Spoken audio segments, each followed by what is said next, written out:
तीसरा बोला मुझे डॉक्टर बनना है, टर टर टर टर टर टर टर टर करते रहते, टर बनना है, टर डॉक्टर। 1000 डॉक्टर तो अभी कोरोना की डबल वैक्सीन लगाने के बाद मर गए। कल क्या समाचार है? कितने? 1000 डॉक्टर डबल वैक्सीन लगाने के बाद भी मर गए। अपने आप को ही नहीं बचा पाई, वो कैसी डॉक्टरी। तो मैंने कहा डॉक्टर बनना है तो स्वामी रामदेव जैसा बन, जिसके पास में कोई डिग्री नहीं और सबका डॉक्टर है।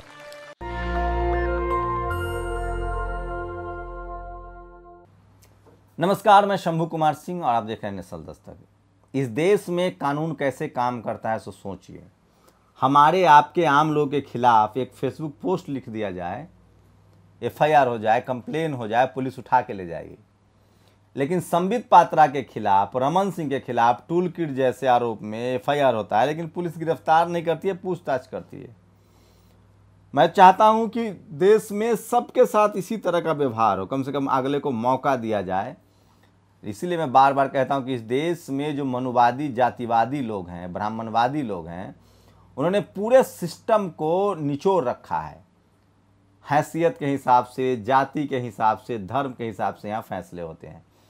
तो छत्तीसगढ़ में संबित पात्रा के खिलाफ जो फर्जी, पता है उसमें क्या है? लेटर हेड बनाया गया और लेटर हेड बना के जानबूझकर एक कांग्रेस के खिलाफ कॉन्स्पिरेसी की गई, क्योंकि श्रीनिवास मदद कर रहे थे और वो लगातार पॉपुलर हो रहे थे।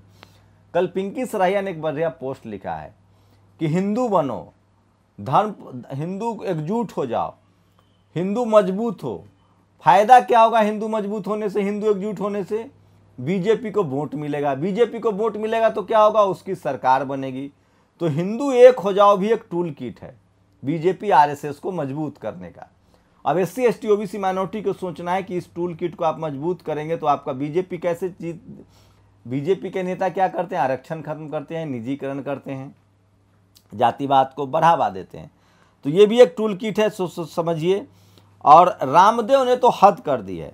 आज फिर एक वीडियो वायरल हो रहा है थप्पड़ मारने वाला। फिर मध्य प्रदेश से आया है, एक मैडम है, कलेक्टर है, फिर उन्होंने थप्पड़ मारा है, वो भी देखिएगा। रामदेव लगातार गाली दे रहे हैं इस देश के डॉक्टरों को।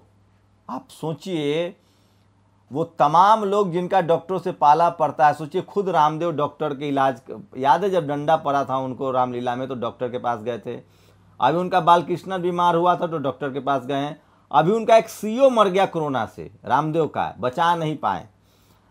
और प्रधानमंत्री, सोचिए इस देश का जो मंत्री है, आपको बता दें कि हेल्थ मिनिस्टर, वो चिट्ठी लिखता है कि अपने शब्द वापस लीजिए। तो रामदेव आज सबसे बड़े वायरल खबर हैं, आज उनको सबसे ज़्यादा वायरल हो रहा है और सोशल मीडिया पर सबसे ज़्यादा रामदेव की चर्चा हो रही है। तो क्या लगता है आप लोगों की रामदेव जो हैं वो सही कह रहे हैं? क्या सही में आप लोगों को लगता है कि स्वामी रामदेव का जो इलाज है, उपचार है, मैं फिर कह रहा हूँ, आयुर्वेद के चक्कर में मत पड़िए। आयुर्वेद पर कोई रिसर्च नहीं, एलोपैथिक, होम्योपैथिक पर कोई रिसर्च नहीं है, आपको समझना पड़ेगा। और ये देखिए श्रीनिवास ने ट्वीट किया, बैकग्राउंड में लगी तस्वीर देखिए और इसे फर्जी व्यापारी की जहरीली बात सुनिए। डॉक्टरों को गाली दे रहा है ये सनकी, कब गिरफ्तार होगा? और ये देखिए शाजापुर में अपर कलेक्टर मंजूषा है, विक्रांत राय ने कोरोना कर्फ्यू के दौरान जूते की दुकान में मौजूद मारा थप्पड़। मंजूषा विक्रांत राय अपर कलेक्टर हैं, ये देख लीजिए वीडियो। तो ये चल रहा है देश में। और 26 मई को मोदी के खिलाफ सबसे बड़ा आंदोलन हो जा रहा है। 6 महीना हो रहा है किसान आंदोलन को और इस देश के तमाम विपक्ष ने, स्टालिन ने, हेमंत सोरेन ने, तेजस्वी यादव ने, RJD ने, सभी पार्टियों ने उसका समर्थन किया। सोचिए अगर किसान आंदोलन नहीं होता तो मोदी सरकार आपको रौंद देती। किसान आंदोलन ने इस देश में डेमोक्रेसी को बचाया है। 6 महीना हो गया। सोचिए आज़ाद भारत में अपने ही सरकार से अपनी मांग मंगवाने के लिए किसान कोरोना जैसे आपदा में 6 महीने से बैठे हुए हैं, लेकिन सरकार सुन नहीं रही है। आप कल्पना कर सकते हैं, अंग्रेजों से भी बदतर सरकार है। तो 26 मई को किसानों का मैसिव प्रोटेस्ट है देशव्यापी और तमाम विपक्ष जो है उसका समर्थन कर रहे हैं। बहुजनों को भी समर्थन करना चाहिए। वहीं बिहार में सत्ता पक्ष जीतन राम मांझी जो मंत्री हैं, उन्होंने मोदी को लेकर सवाल उठाए हैं। कोरोना वैक्सीन की तस्वीरों पर मोदी के फोटो आते हैं सर्टिफिकेट पर। उन्होंने कहा है कि देश का प्रथम नागरिक राष्ट्रपति है तो उनकी तस्वीर होनी चाहिए, या अगर प्रधानमंत्री की तस्वीर है तो राष्ट्रपति, प्रधानमंत्री और मुख्यमंत्री का भी होना चाहिए। और पूर्णिया में मुस्लिम समाज के कुछ गुंडों ने, मुस्लिम समाज के गुंडों ने महादलितों पर जाके हमला किया। अब जितने जो मनुवादी ब्राह्मणवादी ताकत है वो कह रहे हैं कि इस पर बहुजन समाज के लोग नेशनल दस्तक क्यों नहीं बोल रहा है। भैया मैं बोल रहा हूं, लेकिन इस दोनों में फर्क है। गुंडे जो थे वो मुसलमान थे, ये सच है। इसका मतलब ये नहीं कि इस देश का सारा मुसलमान गुंडा हो गया, लेकिन इस बात का एकदम बिल्कुल गारंटी है कि जब इस देश में मनुवादी ब्राह्मणवादी हमला करता है तो पूरे देश का ब्राह्मणवादी मनुवादी उसके साथ खड़ा हो जाता है। हाथरस में क्या हुआ था, बेटी के साथ बलात्कार हुआ, जला दिया गया, लेकिन पूरा सवर्ण समाज उस पीड़ित आरोपी के साथ खड़ा था। क्या किसी एक मुस्लिम संगठन, किसी एक मुसलमान ने कहा कि ये गुंडाई ठीक है? यही फर्क है आपकी गुंडागर्दी में और बाकी लोग। ये झगड़ा है दो लोगों का, और जो आरोपी हैं उनको सजा मिलनी चाहिए। लेकिन हम इस पूरे मुसलमान को तब आलोचना करते, पूरे मुस्लिम समाज की तब आलोचना करते जब कहीं से कोई आवाज आती कि नहीं हमारे मुस्लिम समाज के गुंडों ने ठीक किया है। लेकिन आप क्या करते हैं, इसलिए मुसलमान और हिंदू इसको बनाने की कोशिश मत कीजिए। हिंदू मुसलमान हम तब बोलते हैं, आप करने की कोशिश करते हैं ताकि SC ST OBC के खिलाफ लगातार मुसलमानों से लड़ाया जाए। ये लड़ाने की साजिश है। पूर्णिया में जो हुआ है वो गुंडई है, आरोपियों की गिरफ्तारी हो। और इस देश के किसी भी मुसलमान ने नहीं कहा कि ये घटना सही है, उसका समर्थन कीजिए। लेकिन जो जातिवादी ब्राह्मणवादी और मनुवादी होते हैं, उनकी जाति का जब कोई गुंडई करता है, बताइए फूलन देवी के हत्यारा का आप समर्थन कौन करता है? कास्ट एट्रोसिटी का समर्थन कौन करता है? आरक्षण के खिलाफ कौन है? तो ये है, इसलिए हमें बहकाइए मत, हमारी समझ बहुत हो गई। और अभी कोई भी SC ST OBC माइनॉरिटी के आदमी को हिंदू मुस्लिम में नहीं फंसना चाहिए। हम सब SC ST OBC माइनॉरिटी भाई भाई हैं, दर्द का रिश्ता है, हमें एक साथ खड़ा होना होगा। हमें लड़वाने वाले की साजिश रहती है कि वो हमसे लड़वाते भी हैं और वो हमें बचाते भी हैं। शहाबुद्दीन जी के साथ भी ऐसे ही हुआ था। शहाबुद्दीन को जातिवादी लोगों ने अपने ही लोगों के खिलाफ खड़ा कर दिया और उनका दुरुपयोग हुआ। और ये देखिए रामदेव के खुद के CEO को कोरोना से निधन हो गया और यह व्यक्ति आज भी देश को गुमराह कर रहा है। ये देखिए रामदेव के CEO का निधन हो गया है। और अब अभी मुझे फ़ोन था राजस्थान से, ये देखिए तीन छोटी बच्चियां, 2 बेटे, मजदूर पिता की जान। कोरोना में या तो जान चली गई है, और जो रोज कमाने खाने वाले जो 90% SC ST OBC माइनॉरिटी के लोग हैं, जिनको जाति की वजह से गरीब रखा गया है, जिनके पास न ज़मीन है, न बिजनेस है, न नौकरी है, लॉकडाउन में उनकी स्थिति बहुत ख़राब है। अगर सरकार उन तक खाना नहीं पहुंचाती है तो यकीन मानिए वो भूखे मरने के लिए मजबूर हैं। और ये है IIT खड़गपुर की जातिवादी प्रोफेसर सीमा सिंह। ममता बनर्जी की सरकार ने इनके खिलाफ केस दर्ज करने का आदेश दिया है। और देखिए इस देश के जो जातिवादी मनुवादी बिजनेसमैन है वो कैसे ऐड देते हैं। देश में पहली बार हो रहा है कि प्रधानमंत्री के पक्ष में बिजनेसमैन ऐड दे रहे हैं।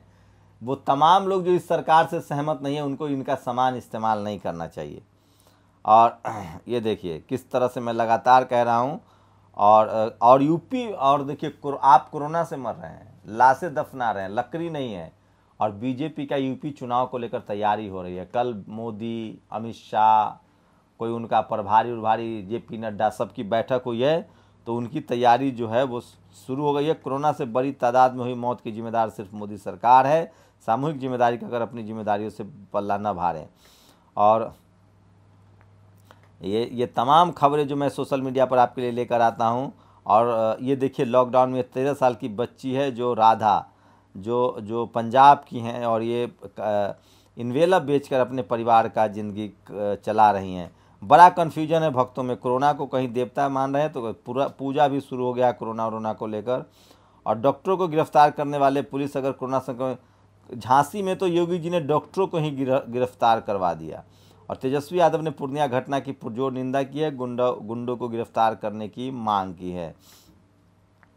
और 12 विपक्षी दलों ने 26 मई को किसानों का जो देशव्यापी बंद है, भारत बंद है, उसका समर्थन किया है। और ये सबसे बड़ी खबर है। और मैं फिर कह रहा हूँ, किसान आंदोलन ने इस देश को बचाया है, डेमोक्रेसी को बचाया है, लोकतंत्र को बचाया है। और इसलिए मैं बार बार कहता हूं कि किसानों का समर्थन बहुत ज़रूरी है। कोरोना तो एक बहाना है, बाकी सारे अधिकार आपके छीने जा रहे हैं, ये समझना पड़ेगा।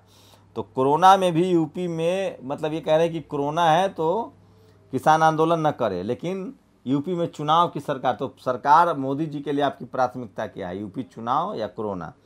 और डीएम ने मासूम को थप्पड़ मारा, सोशल मीडिया पर विरोध। सोचिए, ये देखिए, कर्नाटक में हाथ पर बांध दलित युवक को सब इंस्पेक्टर ने थाने में पीटा, पानी मांगा तो यूरिन पिलाया। ये है इस देश की हकीकत। और 26 मई को 6 माह पूरे होने पर पूरे देश में किसानों का बंद है, और ये सबसे बड़ी खबर है। और तमाम विपक्षी दलों ने इस बंद का समर्थन किया है। तो मोदी जी की मुश्किलें कम नहीं हो रही हैं, वो लगातार टीवी पर रो रहे हैं, आ रहे हैं, बात कर रहे हैं, लेकिन कंक्रीट कुछ नहीं है। ग्रामीण इलाकों में सबसे ज़्यादा स्थिति खराब है। आप लोग की क्या प्रतिक्रिया है? क्या रामदेव के बयान से आप सहमत हैं, या रामदेव डॉक्टरों का अपमान कर रहे हैं? उन पर केस दर्ज होना चाहिए, उनकी गिरफ्तारी होनी चाहिए। संबित पात्रा को आगे कांग्रेस सरकार की सबसे बड़ी प्रॉब्लम है। अमित शाह भी आज इसीलिए बच गए क्योंकि कांग्रेस ने, चिदम्बरम ने कार्रवाई नहीं की। संबित पात्रा पर भी FIR होता है लेकिन गिरफ्तारी नहीं होती है। तो ये इसीलिए लोग कभी कभी कहते हैं कि कांग्रेस बीजेपी जो है वो दोनों एक ही जैसी पार्टी है।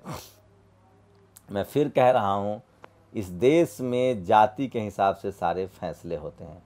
आप लोग की क्या प्रतिक्रिया, अपनी प्रतिक्रिया जरूर दीजिए। शुक्रिया। नेशनल दस्तक की आपसे गुजारिश है कि अगर इसको बचाना चाहते हैं तो नेशनल दस्तक को सब्सक्राइब करने के लिए रेड कलर के सब्सक्राइब बटन को दबाएं, फिर बेल आइकन की घंटी दबाएं। नेशनल दस्तक को बचाने के लिए बहुत जरूरी है कि हर खबर को शेयर करें, लाइक करें, कमेंट जरूर करें।